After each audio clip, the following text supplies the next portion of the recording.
الخشوع في الصلاة 3 درجات. خشوع الجوارح فقط، والقلب بيفكر في أي كلام، وده خشوع بالمناسبة. ده تفسير سيدنا عبد الله بن عباس: قد أفلح المؤمنون الذين هم في صلاتهم خاشعون. الخشوع الجوارح، متوجه للقبلة ومش بتحرك جسمك، انت خاشع حتى لو عقلك وقلبك سرحانين في حاجات تانية بعيد خالص. المستوى الثاني من الخشوع هو أنك تصلي وتفكر في أمر من أوامر الله يرضى عنه. فالأمة الله أكبر بتفكر في الطبيخ اللي هتأكل بيه عيالها، دي طاعة. وواحد بيفكر في مشاكل شغله، دي طاعة. والتاني عنده امتحان بعد شوية، دي طاعة. وسيدنا عمر بن الخطاب كان بيقول: إني لأجهز الجيش وأنا في الصلاة. راجل يقود دولة وعنده حرب بعد ربع ساعة، ازاي ما يبقاش باله مشغول بحاجة زي كده، بأمر جلل زي ده؟ وده خشوع.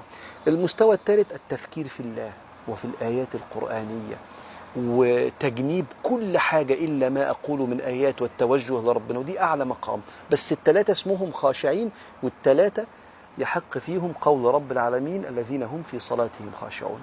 فرويدا وهونوا على نفسكم يا جماعة.